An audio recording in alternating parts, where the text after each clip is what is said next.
Hello, I'm John Brink, and we are podcasting on the Brink from downtown Prince George. Prince George, in my mind, is the capital of northern British Columbia, an absolute beautiful province, a beautiful day in the spring of 2023. A very, very special guest, and her name is Zandra Ross. Hi there. Welcome to the show, Zandra. Oh, thank you so much. I'm so excited to be here. So, tell us a little bit about your background. You were born in the interior? I am from the Williams Lake First Nation. I spent the first 10 years of my life living pretty close to home, and then I moved to Grand Prairie, Alberta with my biological mother and kind of went back and forth between Williams Lake, sugarcane, and which is our familiar name with our community, and Alberta. And then we are here on the unceded territories of the Clayton Nation. That is correct, Yeah. yes. And your nation's name is? I'm from the Williams Lake First Nation. We are Northern Shuswap or Northern Tekelmuk. Okay, and that is around the Williams Lake area, That right? is, we are an interior, we're in the interior and we stretch, there's a division between the Northern Shuswap and the Southern Shuswap. Right. So we go right down into Kamloops and beyond. And yeah, it's quite it's... Yeah, and then for our guests watching from all over the world, is that Canada is a huge country for one, and British Columbia in particular to us, both you and me, obviously being Yes. somewhat biased, is a beautiful, beautiful province, a large province because, you know, that most people internationally, they know about Vancouver, Victoria likely, but then from there on in we go north. And we are in Prince George, about 750 kilometers north of Vancouver. And that is north to south. And east to west, we are also in the middle, about 750 kilometers. And then we go another 750 to the Yukon border with the province of British Columbia. It's huge. Yes, ridiculous.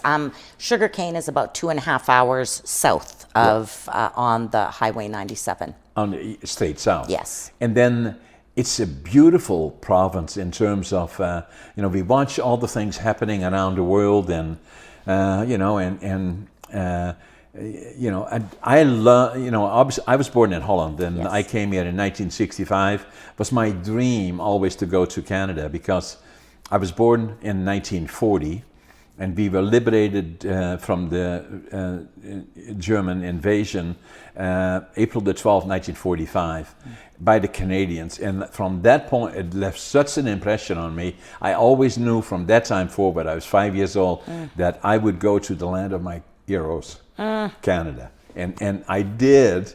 I wanted to do it first when I was 17 and my parents wouldn't let me. And then I was drafted into the Dutch Air Force. Was mandatory then, and for 2 years. And then when I was 24, I emigrated and came to BC and to Canada, and in particular BC. Well, you're lucky you landed in the best province. I knew always I wanted to go to BC because I wanted to go into the lumber business. We'll tell you a little bit more about it a little bit later as to why. And then I ended up obviously in Prince George, you know, and that's where we are today. So tell me a little bit about more and your background, because a lot of the people that are watching us internationally, podcasting is so international now, is that in particular as it relates to First Nations, a lot of things have happened in regards of recognition of First Nations. A lot of the things that are not so good have been tried to find reconciliation and knowledge and awareness of it. And but tell me a little bit about your background as you grew up in Williams Lake. Well, as you said, I'm a First Nations person of mixed heritage. My father was non-Aboriginal, my mother's First Nations, and grew up being very connected. My mother never married off reserve. There's a lot of, you know, politics, I can go and tell a little bit, but that was a big thing. If a woman married off reserve or out of her home community or the First Nations, she would lose her status. But not the man. Not the man. Actually, if a man married a non-Indigenous woman, she would gain her status. Exactly. And if she was divorced, she maintained it. after they were divorced. That's Yeah. changed. All that Yeah. has changed. But so I grew up as quite a unique person because my mother wasn't full, and yet she didn't lose her status, and she never married. So I'm full status, which is really unique with because I'm not full First Nations, and but she and I both, all we ever knew was primarily the the Indigenous side of our family. Both of us were raised. So I remember growing up in grade 1, and the teacher was talking about identity and nationality, and she said, "Okay, everybody, tell us where you're from and what's your background," kind of thing. And we were in grade 1, and people would say different things, and we were a rural school too, right past our reserve, in between our past residential school, which is another one.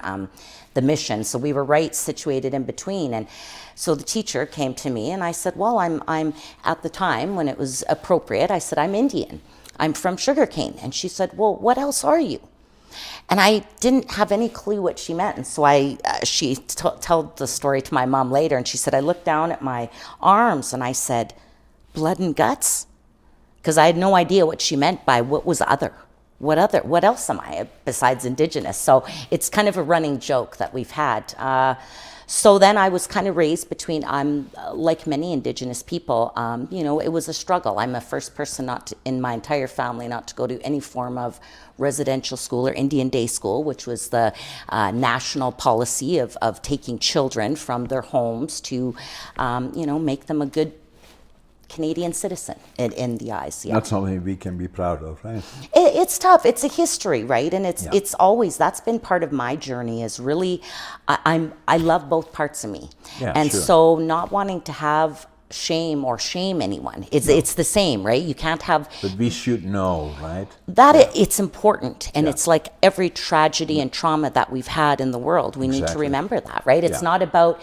and to share it with those that follow you, so it doesn't get lost, and secondly it gets recognized and maintained, and being proud of your identity. Oh, right? Completely. Yeah. I back in the 80s, I grew up with in Alberta, very close to some very troubled First Nations communities. Yeah. And I remember, and you didn't have a lot of intermixing between what we called on reserve people who lived in their home community versus urban Aboriginal people, and like myself, that were from a reserve but were living out in the world.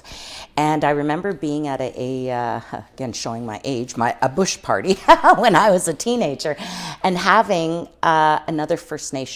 seeing another First Nations person there, and I was like, oh, she looks pretty nervous and scared, and so I just took her under my wing. Everyone else was scared of her because was her trauma, was this anger and so much racism and things. And I remember just hanging out with her and introducing her to all my friends, and everyone was scared of her, and I don't even think she even told me her name. And probably about an hour and a half later, she looked at me and she goes, you're so weird. And I was like, thanks, what do you mean? What? She goes, why don't you just pretend you're white? And I was like, what does that mean? And because at the time and now, it's hard when you're not part of, as you would know, right? When something differentiates you. And she felt I was so blessed that I didn't have that stigma of looking or acting, I think was more, that I was, proud of who I was and where I came from. And I was like, but that's the thing. I said, if I hide that, then how am I going to ever make it better for anyone else? How am I going to show that we are amazing and we do have lots and we're not just our past history? Yeah. So. And being proud of it, right? Oh, extremely. So then you got your education in Williams Lake. Well, actually, when I was 10, my biological mom, because I'd lived with my aunt and uncle, I'd kind of gone back and forth, one summer with my bio mom and school years with my my aunt and uncle, and so at 10, my mom said, I'm ready, because she'd come out. She wasn't raised by her family. She was raised in residential school, and it was a struggle. So at 10, she said, I'm ready. So then I made this transition from this rural lifestyle in Williams Lake to Grand Prairie, Alberta, to really, for me, I just had gotten a phone and a TV earlier out in the country. So all of a sudden being where I have to walk across the street by myself, just so many weird experiences. But so I adapted, but it was a lot of struggle even then of making this adaptation just to a new family, basically. Because I knew my mom, but knew she had a new family. And so I did that until, and it was funny, about, I think I was 13, my band, my First Nation band, which is kind of the governing council of the, for your international guests, said, you need to go to boarding school. Have you ever thought of going to a girls' boarding school? And I was like, what does that mean? I dreamt about it. I'd read books about it, right, when I was a kid. And I was like, I don't know what that means, because we had no money, we had nothing. I was staying with my aunt and uncle in Williams Lake, and we had no phone, no TV, nothing. And I was like, well, that sounds like fun. So long story short, by magic, that's what I say, in the love of other people, I ended up in Victoria at St. Margaret's School for Girls. And I tell you, it was another completely like official, like just where I'd moved as a 10-year-old to a new life. At 13, how old were you then? 13, I made this transition and moved from Grand Prairie to Victoria, and didn't know anybody there. And it was a foreign world. Like, I would imagine you coming here and being like, I know a bit here. For me, I didn't know the language. I didn't dress the part. I didn't have these, the wealth was just beyond my comprehension. All of my belongings came out of the lost and found at this boarding school, which was hilarious because it was still better than most of the stuff I had. But and the homesickness and the loneliness, like, so how did you get there then? Was it because of your background? My smarts, they all worried that I was probably going to end up in trouble if I didn't do something. And there's a lot of politics, because then at the time, there was other people that, a couple of other children that had been sent from someone's family, old school politics, and people were starting to talk. So the person thought, well, we should send someone else then to make me not look so, the person sending their children. So I just was blessed. I just got lucky, and they saw me. I think they could see that I was smart, I was adaptable. So what happened then? So now you were in Victoria and very homesick. The girl for all girls. Very homesick. At one point, I was in another world where I literally had grade 12 girls, I was in grade 9, come up and say, we heard your band sent you here. And I was like, you know something about a band? Oh my gosh, I didn't think I was in another world. And she goes, yes. And she looks back at her friends and she gives them the thumbs up. And I said, yeah, my band sent me. She goes, what instrument do you play?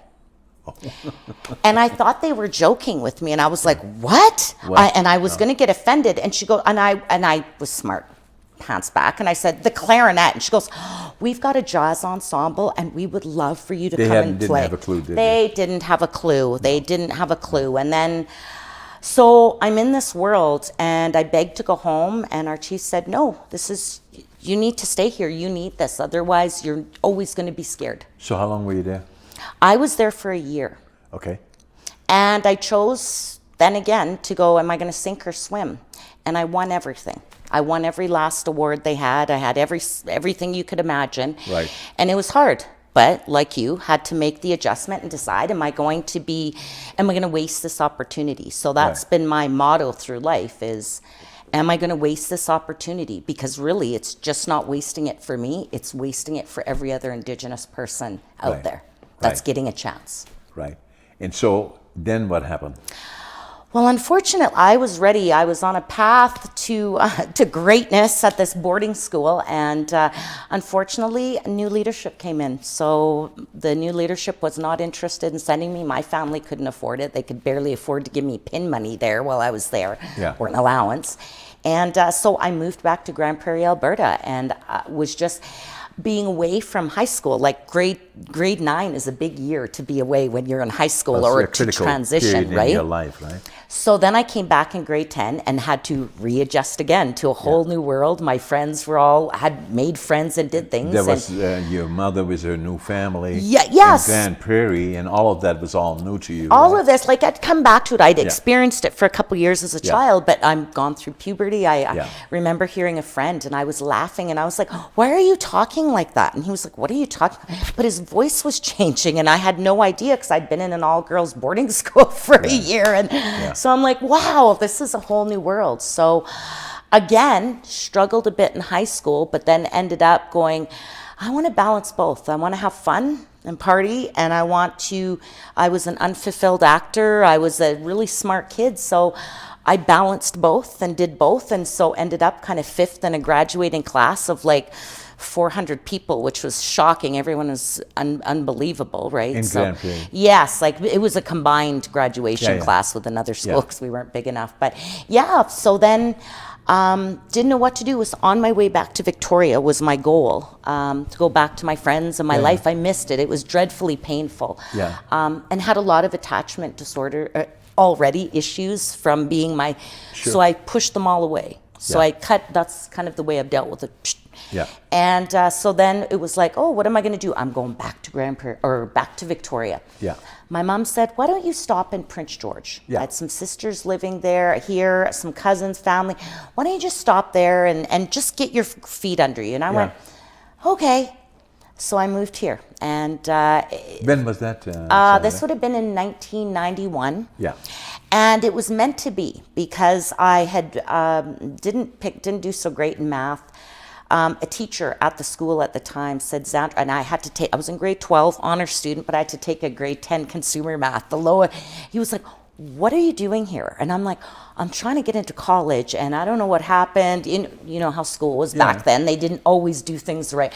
He goes, well, where are you trying to go to? And I said, the College of New Caledonia in Prince George. He goes, wow, well, this is your lucky day. And I said, why? He goes, my dad is the new president there. And it was Terry Winiger at the time, many years ago. Yeah. And I'm like, are you kidding me? He said, girl, I know you got the smarts. Don't worry about it. We're going to take care of this. And thankfully, got through my course, but I was able to get an admission because it was right at the last minute. My band, they all kind of worked together to conspire to get me here. Yeah. And then I just never wanted to leave college. So I spent 5 years there, and it was hard to commit. Achievement, like it was really hard. Attachment stuff, growing up, all those traumas you have. And I kept going, I don't want to do that. I don't want to do that. I don't know what I want to do. So after 5 years, the head of admissions at the time, Paul Seens, bless his soul, miss him so much, said, you need to go. You're really screwing up. We got a couple of lifers like you, and they're screwing up our graduation rates because we were a small school back then, right? You couldn't just have people.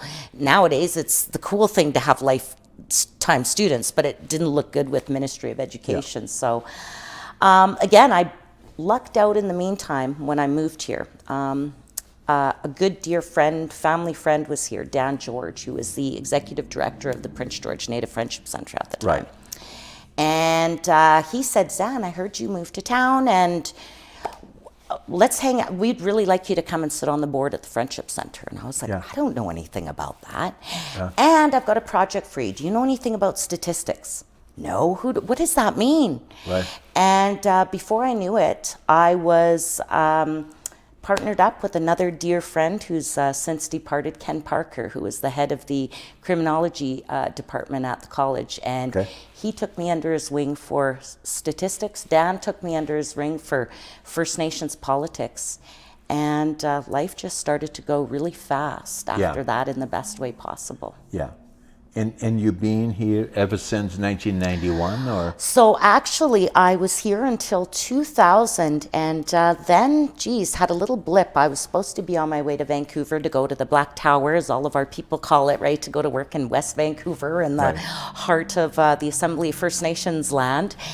And I happened to be a designated driver at a bar one night, and met this wonderful fellow named Corey Ross, and a young guy from New Brunswick. And next thing I knew, he had moved to Terrace on me. So it was I thought, oh my gosh, this guy's kind of special. I never liked anyone like that before.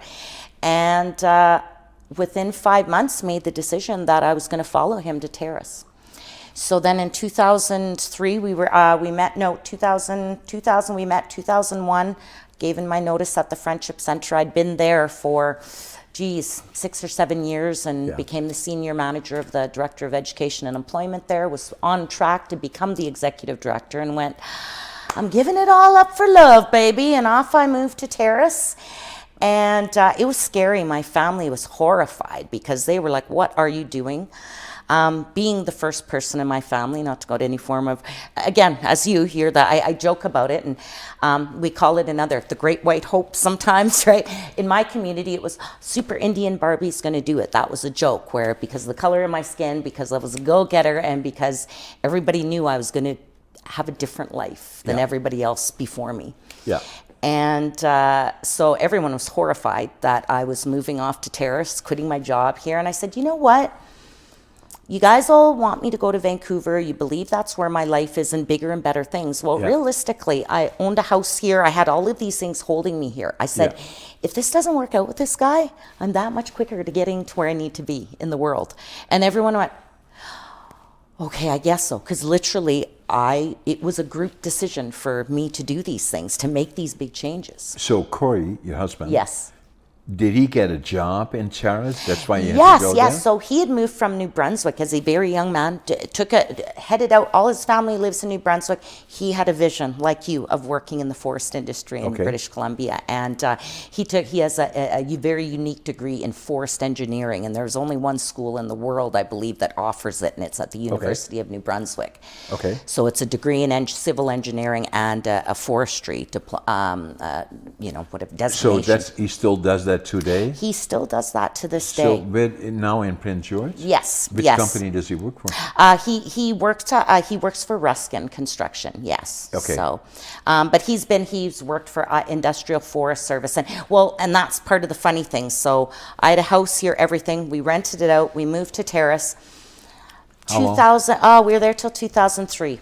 Yeah. About what would it have been? February. He said, I got an offer on my house. The tenants offered to buy it. And I said, this is February 2003. I said, well, what do you think we should do? Should we keep it? Or I go, do you ever think we'll go back to Prince George? He goes, what would we ever go back there for? Like, we're going somewhere else after this. And I went, okay. So I sold the house. I kid you not, a month later, he got a call from Industrial Forestry Service saying, hey, Corey, we've got an offer. Would you like to come back to Prince George? And he was like, what do you think? And I'm like, you know what? What's meant to be is meant to be, and it's a fresh start for us both, without this baggage again, right? It's starting new. Yeah. And so we moved back to Prince George in 2003, and we've been here ever since. Yeah, and he was working then for IFS. Yes. Rob Schutz and those guys, You know it, yes. Oh, yeah, I know it. Yes, all the guys. So,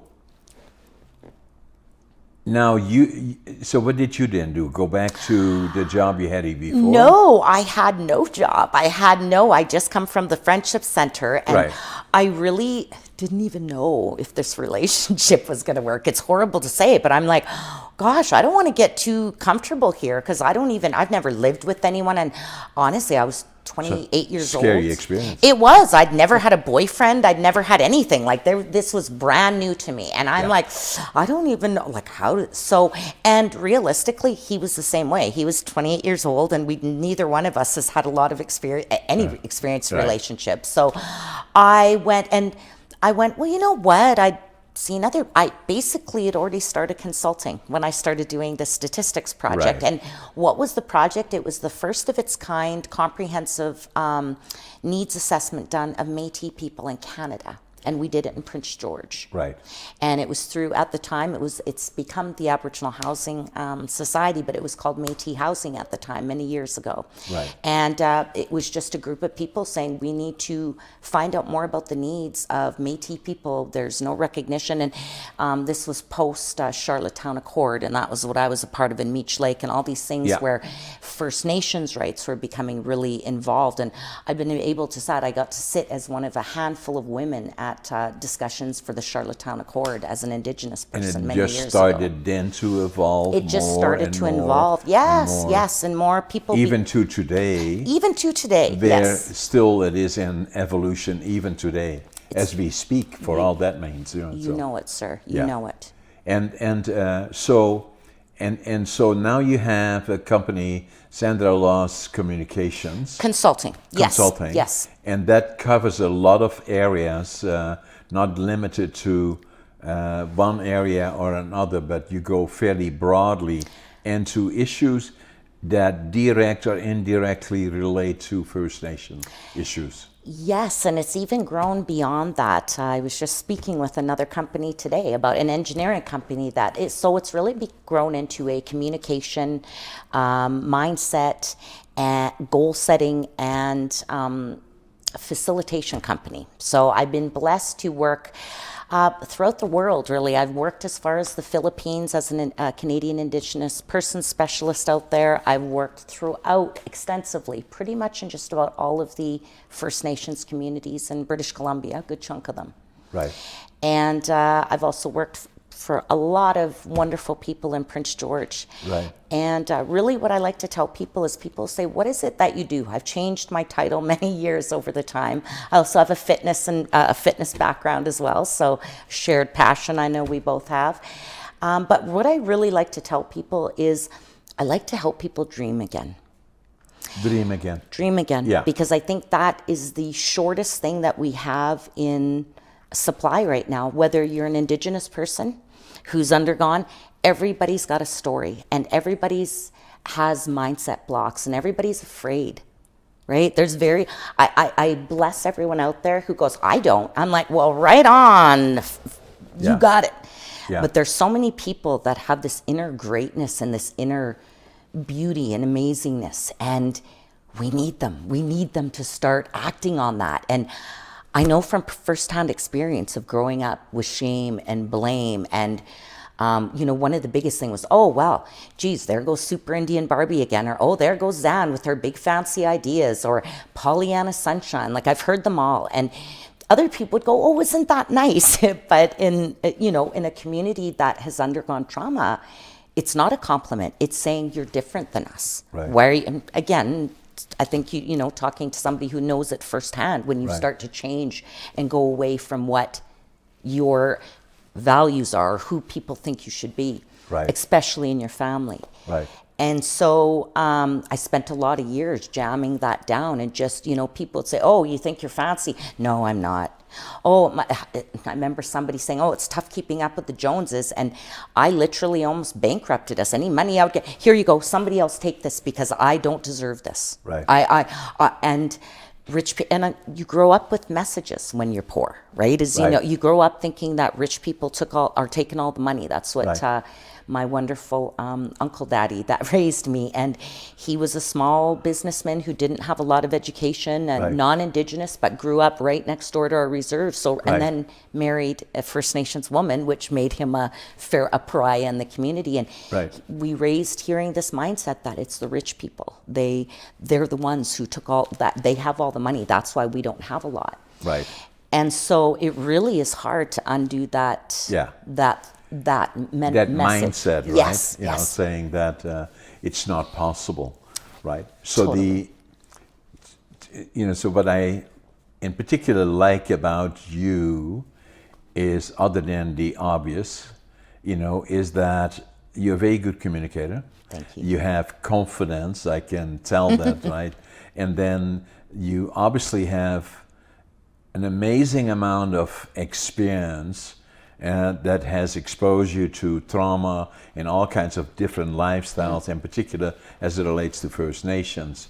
But then to emerge from that and then become a consultant in all the areas that you talked about takes this feeling of self-confidence, for one, and that you are who you are, regardless of what the mix may be. You are special in your own ways, as we all are. That's right. As individuals. Yes. And so for me, I was exposed to something similar, in the sense that I was born during the Second World War. Yes. And my mother had 3 kids. My dad was drafted by the Dutch army. They didn't see him for 5 years. They didn't know if he was dead or alive. So she went through all and I was born in northeastern Holland, within 20 minutes from the German border. So things were very, very tough, especially the winter 1944-45. They called it the hunger winter.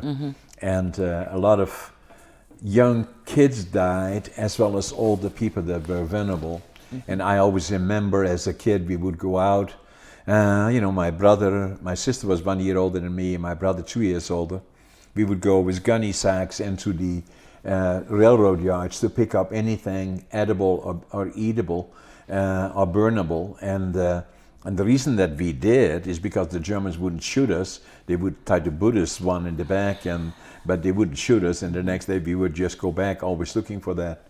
And then, so that's kind of the background. And then obviously, as I already told you earlier, we were liberated by the Canadians April the 12th, 1945. And I left that with me, that I always knew I would go to Canada. And then that was my dream. And then the second dream that I had is my grandfather was a master carpenter. I never knew him. He died when he was 44, but I saw the work that he had done in churches, how he built all the beautiful things that they have there, and that was all work that he did, and I had a reputation for it. I was named after him, and my first name actually is Jan, not John. But when I say Jan, he says, "Oh yeah, you're John." Okay, well, so whatever. But in any event, and then my dad managed a small lumber company, not his own, and so that was another dream that I had. I wanted to go to Canada, and then I wanted to build my own lumber mill. But even more importantly is that I was not very good academically. I failed grade 3. Nobody fails grade 3. Now, the other day I was in a meeting, said, "Yeah, I did." Okay, so I did. I said, then the two of us, it was about 300 people or so. He said, "Yeah, I did." I said, "Good, I love it." Yeah. So in any event, then I failed grade 7 3 times. And then he said, "Okay, well, that's enough, now what do we do? Send him to the mentally challenged school." And my parents were absolutely fabulous, but they didn't know what to do with me. And so then, fortunately, they sent me to become a furniture maker. And, and the school came out on a Friday, and again I had my report card, and oh my God, and again I had failed, right? And the kids in school, they were all getting holidays for a month, and I went home, and, and obviously people were not, my dad was not overly happy with it, but then again he said, "Okay, well, then we have to get you a job."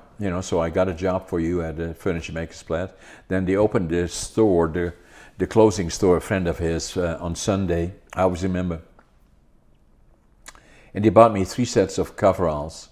Now, I was relatively small for my age, and so I had to kind of fold them up several times, and the crotch was hanging here. That is modern now, but it wasn't then. Yes. And so then I want to become a furniture maker. And so I always felt that I had failed. But I was always a happy-go-lucky guy in spite of it all. But I lived in my own little world more than anything. Again, the friends that I had we go to school with, I could no longer bike with them in my coveralls, so I had to be separate. So those things were hard, and sometimes young people can be very hard on persons that are different. And, and so then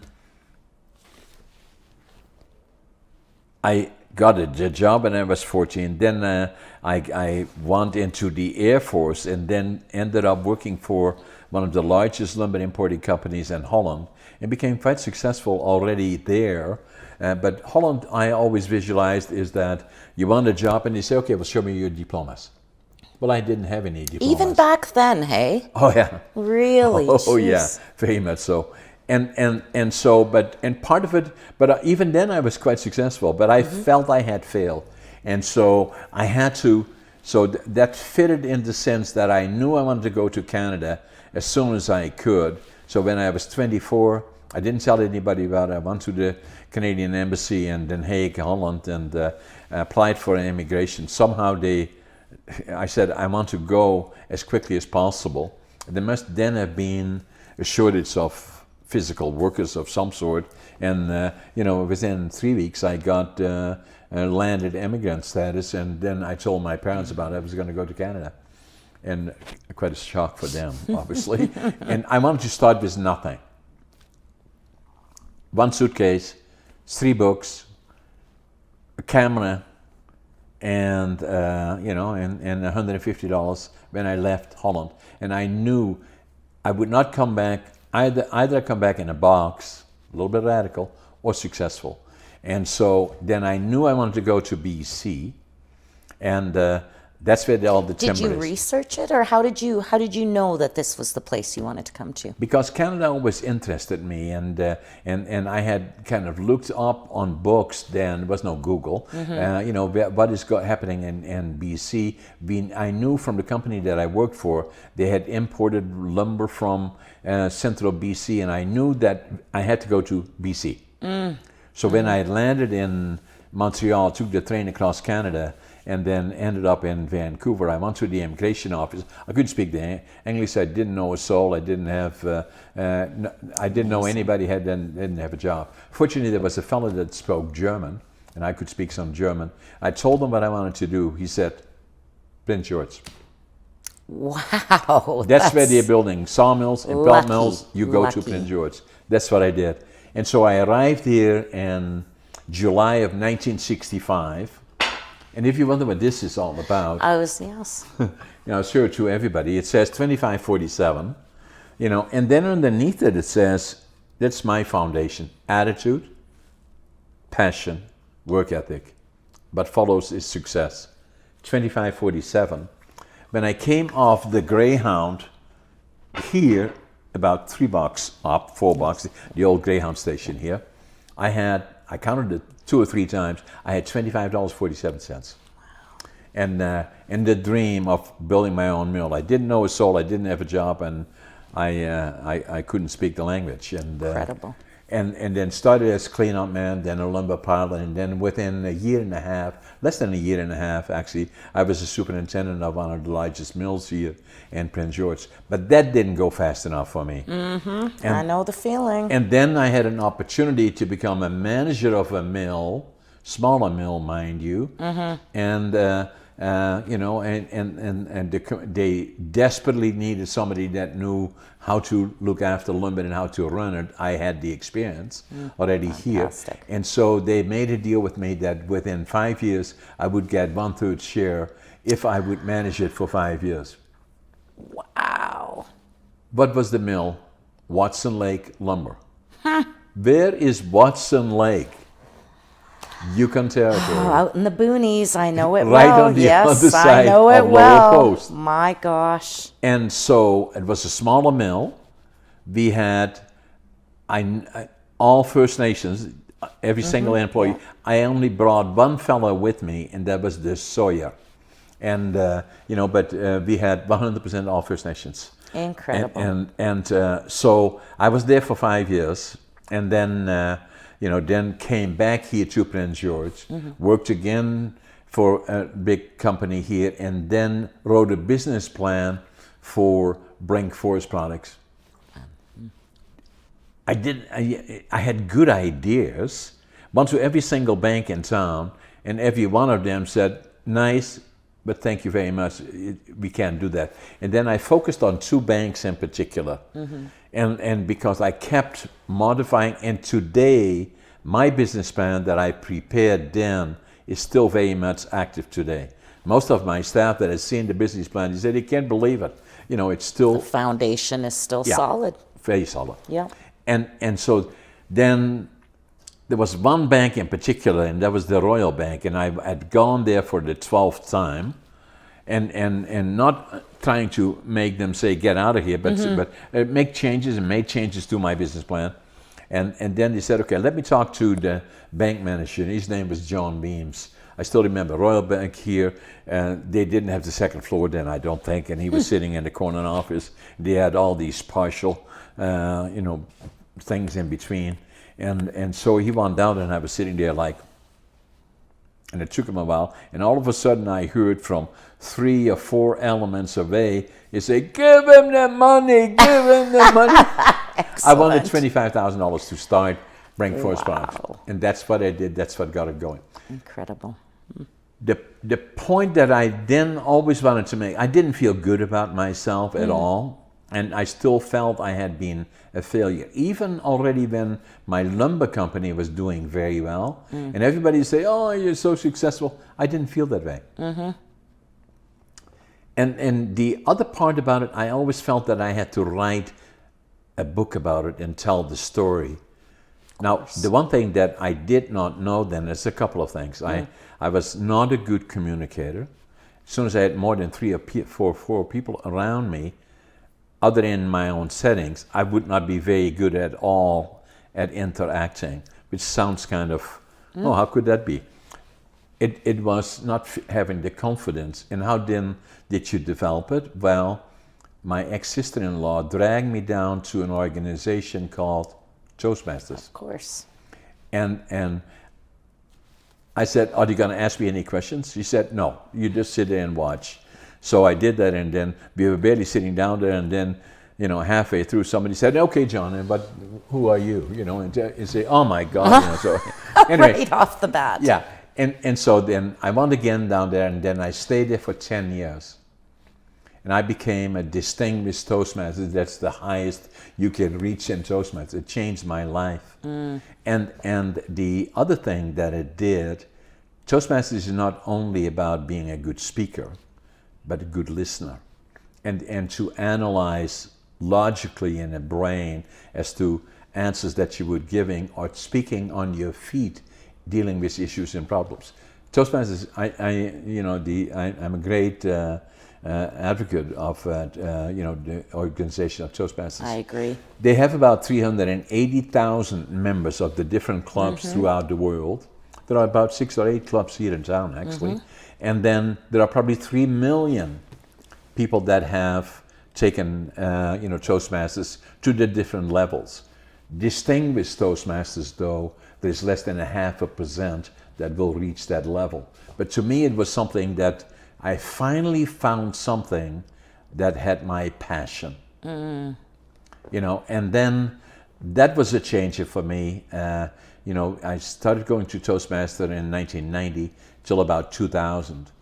And then the other thing that was a life changer for me was that I walked into a store here in Prince George. I still don't know why. I opened a book, and it said, the book's title was Driven to Distraction, and it was about ADHD. And I said, oh my God, that's me. And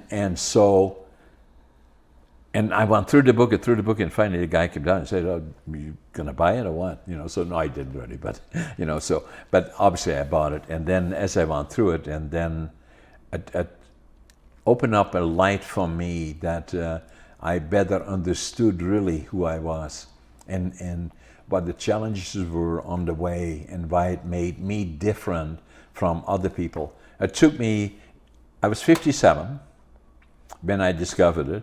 It took me 5 years before I talked to my doctor, my physician, who was a friend of our family, delivered both my daughters, until I came into his office, and he said, when I was 62, and he said, why are you here, John?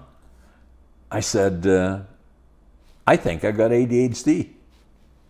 And so we did our research on it, and he said, yeah, you do.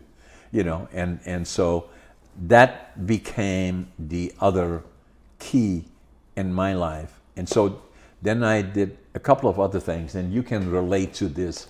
And because you deal with this all the time, and we have so much in common, that's why I want to share with you some of these things as to why I did it.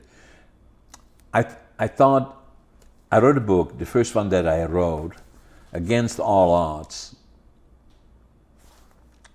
I wrote about, probably 3-4 years ago. And I thought about it for many, many times. I had started it, stopped again, started again, stopped again. So to most people I say it took me 80 years to live it, 20 years to think about it, 2 years to write it. I knew if I didn't know it now, it would never happen, about 3-4 years ago. And this book is about all the challenges along the way. It's not about hurrah, hurrah, how successful is John. It's not about that. It's about falling down, getting back up again, and everything, all the challenges I've encountered are in here because I had to tell the whole story. And then it had to be done well. Well, it's grade 7 and failing grade 3. So I'm amazingly a very good writer and always have been. And I'm very good at numbers. I always have been. And so, but with this, an autobiography, you cannot write it because the first one that you write, you have to do it right, because you cannot say, okay, well, this one not so good, let me write another one. Once you're not the Queen of England, right? They're not going to write 10 of them about you, right? Exactly. So that's what I did. So I wrote this one, and has been very successful. So I signed one for you. Oh, thank you. That is yours. I appreciate it. And then the other thing that I thought, Zandra, is that, I was honored here in 2019 to get an honorary Doctors of Laws from the University of Northern British Columbia. Not bad, eh, for grade 7? Not bad at all, sir. And so I talked during that presentation about a number of things that are important to me.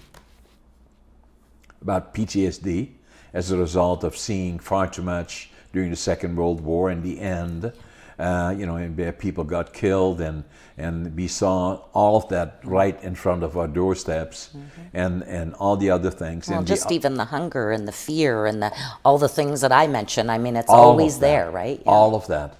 And then the other part about it, the inner child. And so I got counseling for that in my late 50s even, So, and then the other part that I talked about is ADHD. And there was still far too much stigma involved around ADHD. And so this book has been there for about 2 years.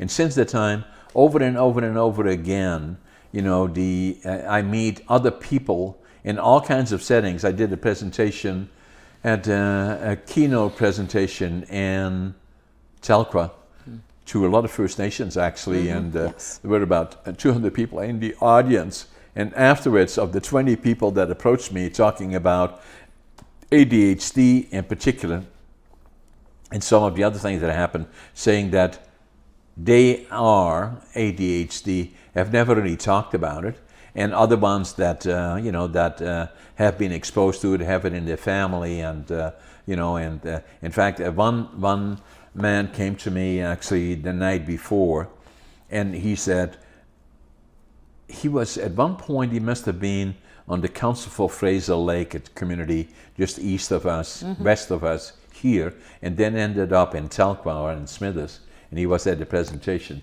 He told me that I had sent books to all the counselors at Fraser Lake, and he had read it together with his son who was ADHD, and he didn't know how to really deal with it, and they read it together.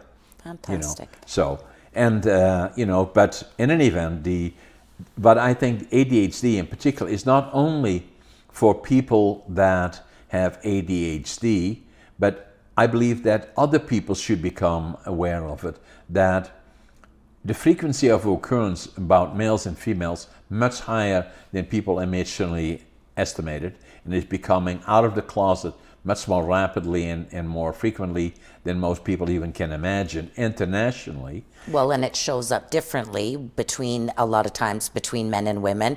And also, with the 7 different kind of diagnosable types they have now, it isn't just the kid flying around the room that can't sit still. It could be the quiet, dreamy young woman sitting in the corner. So there's so much. And that what I say is also, to people that have been exposed to trauma. This is the type of book that they should read. And then, with ADHD, you cannot, you will have it in your life or around you somewhere. And I have a copy for you as well. Fantastic. I signed it for you as well. Thank you. Much appreciated. Well, and like you said, there are more people around us than ever. I think that's any of my friends or family, if you would say, people would say, geez, you're so hyper, you're this, and I'll go, well, duh, she has ADHD. And then people go, really? And I'll go, well, no, not really. Maybe. I don't know. And spent a whole life. But honestly, I've had, like I said, my friends would agree to it, I think, but also, as you know, it's a superpower. It's about managing it, right? That's what I call it. I've talked to my doctor about, should I be on medication? It's a balance, right? But I've been blessed. My mom used to say when I was yapping endlessly and in a spiral, right, where I was just like, and just having a flight of thoughts, right? And not being able to stop. And I remember my mom yelling at me and going, I hope you get paid to talk one day. Mama, your dream has come true. Because, and that's what I'll joke with people when I go in, and I'll mention that in a workshop that I'm doing on, and people go, really? And I'll go, but could you imagine if I came in here, not like this, and we're like, hey, how you guys doing? I'm going to be talking about emotional intelligence today. And they're all like, that would be terrible. I'm like, I know. So you're all falling asleep. All of these things that we think are wrong with us, or that we're traumatized by, the magic that it can bring to our life when we acknowledge it, when we deal with it, and when we start putting those steps into our life, like you're doing, right? Like the fitness, all of the things. And I say it's a superpower. And then I can do, they say to me, how come you can do all the things that you're doing? You're doing, you're horse riding, you're flying, you are, podcasting, you have 10 or 15 companies, and you have this and all of that. I say ADHD. No question about it. Like you, I had a very successful consulting business, and I was always called Sports Goofy was my nickname as a kid. I was never, I didn't understand. I grew up trauma where, oh no, you have to be good at it right off the bat or you can't do it. So we grew up as farm kids. Everybody else in my family, because they weren't related to me, was built differently. They were stronger. So my whole life I never did it. I played sick on sports day, whatever. So then fast forward to, I'm in a more stressful environment, and I'm like, I'm bored. I moved, I'm like, well, what do I do here? I'd moved here, so I'm like, well, I'm gonna go meet people. I'll go to that gym, I guess, and start meeting people. And went from there, and then went, this is boring, just going to the gym, because I'm a teacher like yourself, and went, well, I'm gonna go. And then said, hey, what's this YMCA thing? So I ended up going there, because I said, I don't know how to work out. Took a personal trainer and group fitness course there. And worked there, worked at the sports center, which was, I met your wonderful co-worker and staff member, Scott. And it was like, yeah, this isn't really for me yet. And I'm like, because I couldn't imagine, it was so anxiety provoking going in there. And I thought, what's it like for a 350-pound Indigenous person who's just come from the reserve trying to walk into this place? And so I ended up opening, I had only been a trainer for, less than a year, and I went, I'm going to open my own studio. So I actually opened up Zandra Ross Lifestyle Studio that I ran for 3 years, and then loved it, did it, kept on the road, but it was just, like you said, everyone was like, how are you doing all this? And I'm like, well, what else am I going to do? It's boring, just doing nothing. But then also being able to read that intuition. For me, when you said your foundation's fun, is when I realized that that happened for me about 2010. I went blind. I got optic neuritis. And there was an MS scare. It's all sorts of things, right? And I was like, what? The doctor said, I don't think it is. I think your life has caused this. I think your stress level, your PT, whatever you want to call it, you're off the charts. And so that's when I really started this conscientious change in my life about the fitness, the healthy eating, the connecting with other like-minded people and hanging out, doing fun things, doing volunteer work. But really, at the heart of it, did a personality assessment. It was funny. I was always a get things done. No, I want fun. And so that has become the foundation of everything in my life. Dealing with trauma, even talking about doing the healing work that I do. Healing gets such a bad rap, because it's usually, everyone imagines gnashing your teeth and crying. I really believe that we heal with humor, and we heal with physical fitness, and we heal like all of these things, and acknowledging that maybe I do have depression or ADHD, or I have PTSD, or I need to do something, and really leaning into that whole mental health aspect of it. And really coming back to that medicine wheel for Indigenous people, right? And that's what I say, it's for everyone, mental, physical, physical, mental, social, emotional, like whatever terms you want to use, but it's really about that whole mind, body, soul wellness. Exactly. And being able to look at yourself in the mirror. And that's what I say. Everyone's like, what's the difference? I'm like, because I can look at myself for the first time in a lot of years, like you said, of running and hiding from myself, to go, you know what, you're pretty awesome, Zan, I love you.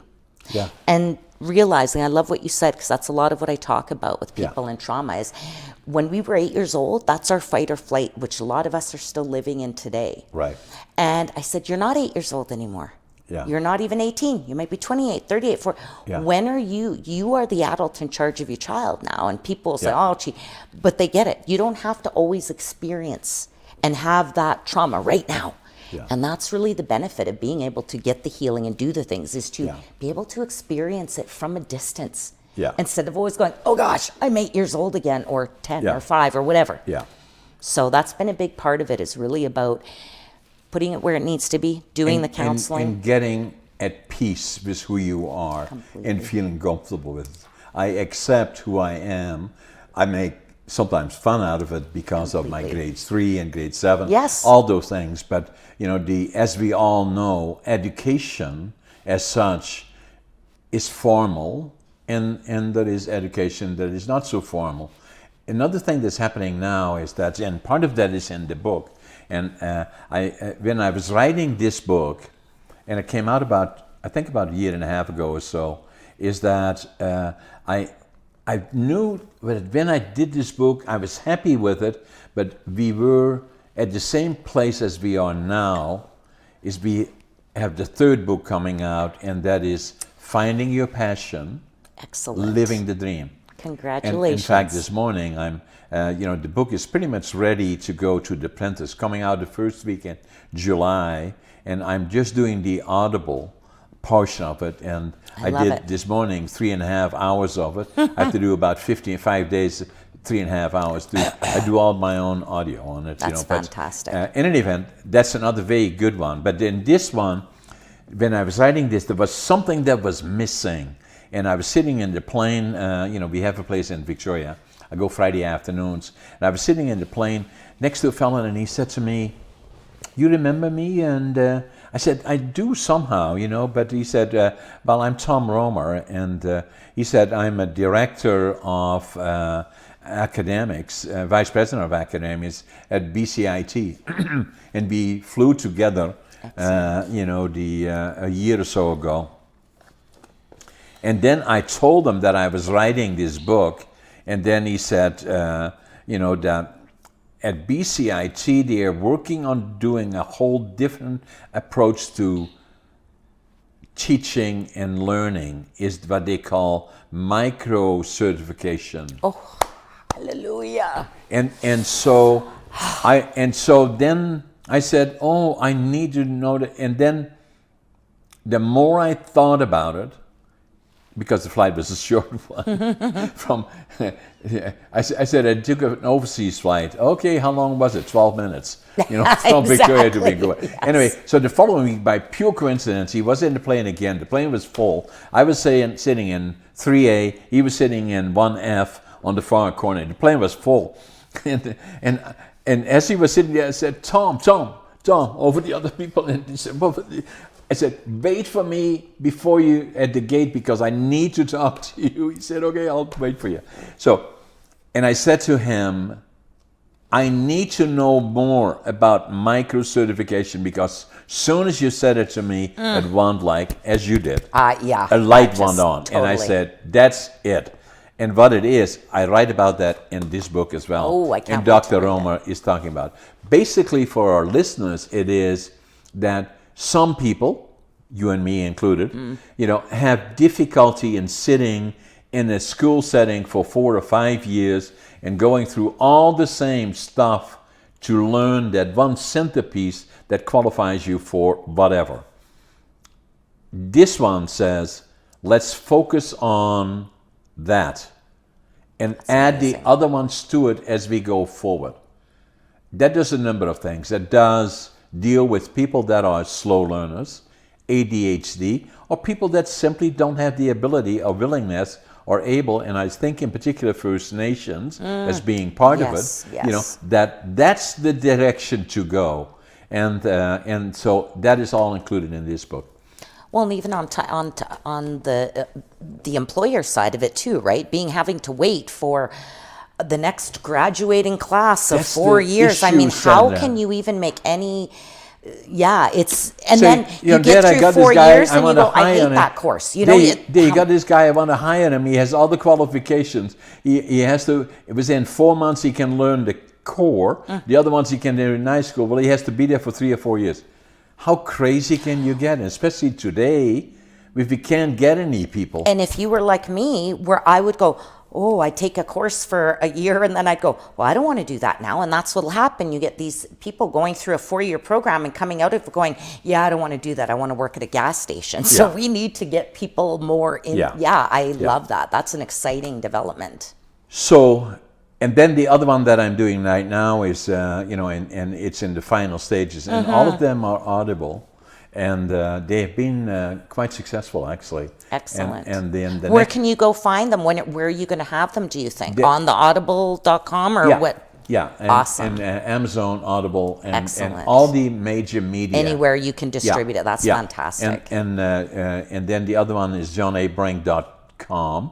And then, so it's all over the place. You know what I love about this too, John, is that what I love about this is the fact that there's so many young people, I think, that have this belief that I live in Prince George, and especially Indigenous, or I live in Fraser Lake, or I live in Takla, and they're like, well, I'm never going to have success or a life. And being able to see that things that you're doing and growing this social, this media and communication kind of business as well, it's so exciting because it shows young people that there are opportunities in Prince George and you don't have to leave to go to Vancouver or Hollywood or wherever, that you can do amazing things right here. And if I can do it, coming out of the Second World War with the PTSD, the NHL, the grade 3 failure and on the grade 7 and all those things, and then starting here, I couldn't speak the language, didn't know soul, didn't have a job. If I can do it, anybody can do it,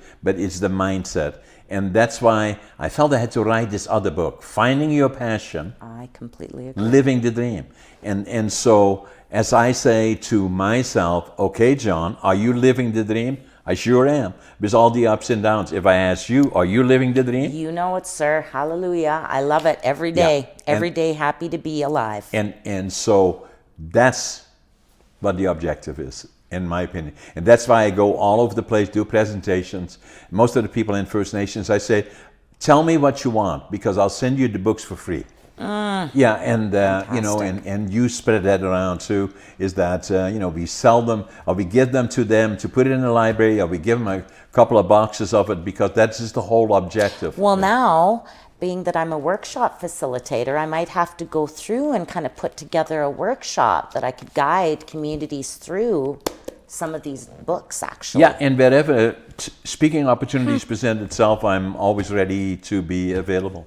Excellent. Excellent. So looking at all of this, we covered a lot of ground. No, I know. It's been exciting. Woo! I feel like you talking for 3.5 hours today. I don't know how you do this all the time. Anything else that comes to mind? It's been so much, it's the mindset. Like you said, I look over, and it doesn't happen overnight. That's what I would love to tell people, right? This excitement about life and about just being excited about life. That's a lot of what I get asked. And it's funny, like you, during the pandemic, that was a big lesson. And it wasn't just, it was funny because I'm a facilitator and I'm a pretty social animal. And my business had just really started to take off. And I'd made a decision in, this would have been 2019 in November. I'm like, I can't do the studio anymore and do my business. I got to make a decision. So I ended up deciding to shut the studio down, which was heartbreaking because it was my baby, right? And then it was the craziest thing. So it was like, well, what am I going to do? I started booking up my consulting business in January and February. And then all of a sudden, March hits. Everything shut down, all my facilitation gigs. And I thought, oh my gosh, what did I do? This is the worst thing. And so I started doing a weekly show every week for 2 years. That's what I did, is just got on Facebook and did a Facebook Live on mindset and all of these things. And my business ended up growing during the pandemic. Yeah. And has grown exponentially since then, not even as a facilitator.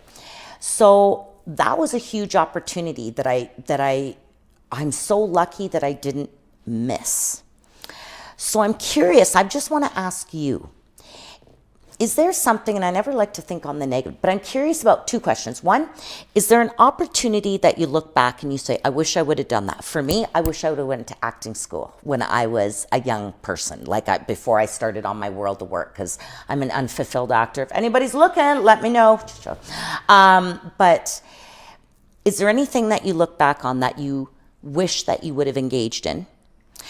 And if you're like, no, or yes, what do you wish is something that you would have started doing sooner if you're enjoying? Because like you said, you've done a lot of things. You did a lot of things throughout your whole life, but you're almost like me too. This awareness comes to us later in life of all these things. So I'm just curious from your perspective. Let me give you first a semi-comical answer. I love it. Thank you. Is that I failed grade 7 3 times, and a lot of people say, how do you feel about it?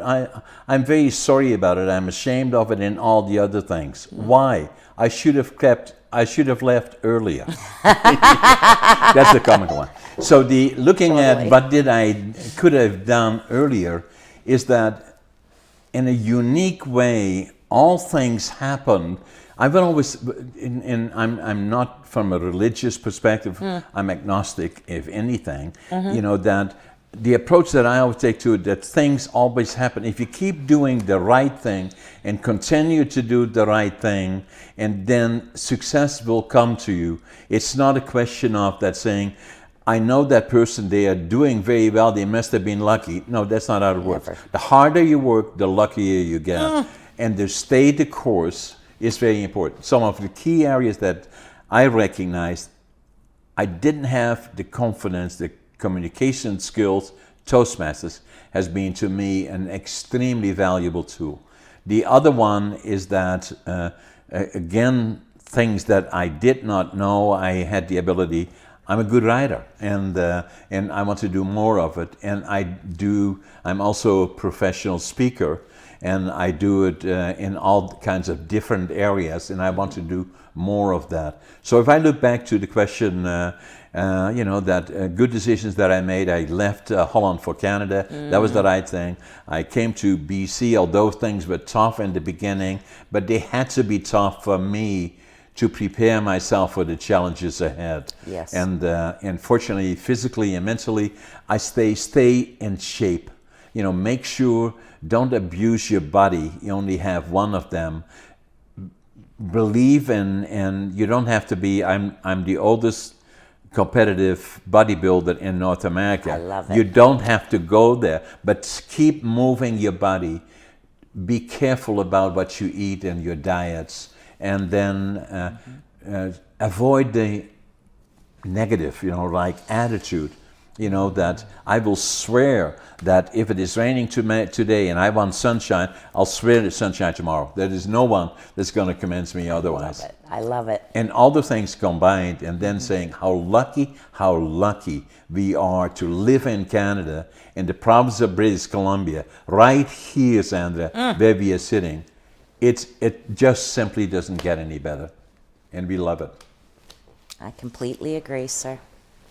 Thanks for being my guest. I'm going to give you a big hug. But Oh my gosh, we're all tied up please, here, darling. We'll do that after. I'll have Yeah. some hugs here. Yeah. It's a pleasure. Thank you. Thank Yeah. you for having me. Thank you for sharing your message, because this is exactly the kind of medicine and magic that the world needs. So I just want to say thank you. As a citizen of this world, keep this stuff up, darling. We need more of this stuff. And I will get you a copy of the new book when it comes out in July, Excellent. first weekend in July. I can't wait. I can't wait to hear the podcast or the Audible. I'm excited. I'm hooked on Audible. So Thank you for being my guest. thank you.